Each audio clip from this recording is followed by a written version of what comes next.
You're right everyone, it's Ace here from Team RCC. So I've got a bit of a strange build to show you all here. This is the bionic raptor.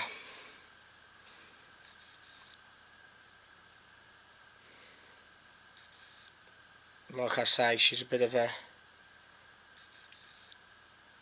strange one. Now the story behind this, originally, I think it was back in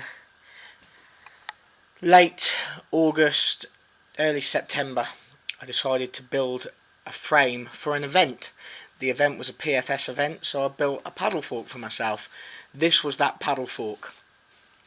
Now, when I was at the event, I put 2 or 3 shots through it, and I went to draw a ball bearing back in the pouch, and it slipped out the pouch prematurely and fork hit right around there. A devastating fork hit.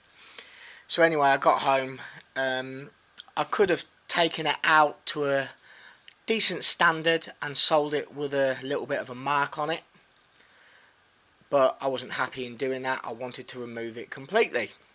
So what I've done, as you can see, the faces dip down towards the tip. I sanded back and I sanded back and I sanded back to get rid of it. And well, as I was getting rid of it, I was finding out these little holes in the frame, and I call them prep holes. It's where I drill marks in the build to help the glue bond. Now, this has happened to me before on things like Pegasus and Shamshir. I've been a victim to my own build quality, and I've unearthed these little holes in shaping up. So when I build a Pegasus and a Shamshir now, I don't really dig into it nowhere near as much as I used to. I don't prep where I used to. I'm a lot more cautious with how I build. But on a frame like this, a flat face frame, you shouldn't have that problem because you don't intend to dig or shape in, so it shouldn't be a problem. But on this, it was. So it was right here, really bad mark. I had to cut the fork gap out bigger. It was inevitable I had to. Obviously this was a PFS, so I had a small gap in the middle of 12mm. These tips were about 27mm each. So I had to cut them out, and as I cut them out and cut them in, I was finding prep holes everywhere, on the face, in here, everywhere. So I just kept digging and digging and digging. I don't know what was in my head. I got obsessed. I got angry. And in the end, it was just an absolute shambles. I ruined it. What I've done is, as you can see, there's a sprain mark there. I grabbed the forks and I squeezed them in tight. I was just upset. I chucked it on the table, and there it sat for 4.5, 5 months, thereabouts, getting smothered in dirt. A few lads come over and picked it up and wondered what had happened to it and whatnot. And like I said, it wasn't a bad build. It was a perfect build. It's just what I tried to do, getting the fork out. Kind of ruined it, really. I shouldn't have tried to get it out perfect. I should have just been happy with taking it out a little bit. But in a way, I'm kind of glad I did, because I posted a picture up of it on the groups the other day, saying that, look, this is one that got away. Rest in peace. Blah blah blah. Only build I've ever lost and whatnot. And then I looked at it and I thought maybe I can do something with it. So I took it out.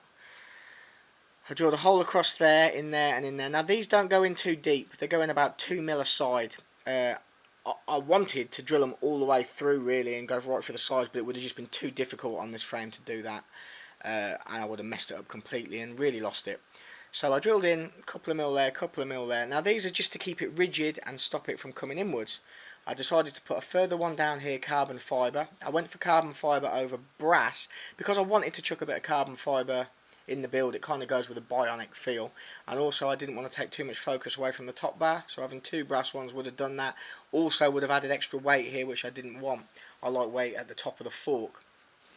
So I put them in, sanded it, refinished it, and I'm really happy with it. Now I was thinking about selling it, but I'm not going to bother. I'm going to use this frame for myself. It's my dimensions, originally built for me. I mean, I've got something for myself in the pipeline, but I'll use it for a while and then I'll get sick and have something else I want to use and I'll build something else. So this will be trusty old faithful that fills in gaps for me when I'm without a frame.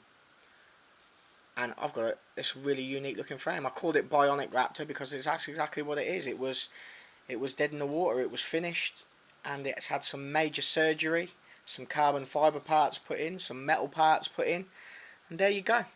I mean, don't get me wrong, with these bars only going in 2mm, I wouldn't want to grab here and force it apart because it might crack the epoxy, but there's no reason for you to do that. Why would anyone ever do that with a catapult? It's perfectly strong enough for light bands, and I would be happy to put heavy bands on it. It's a G10 build. It's got brown and red layers. It's a 5-layer build. Really nice catapult. Mosaic pins. It's a really, really nice build.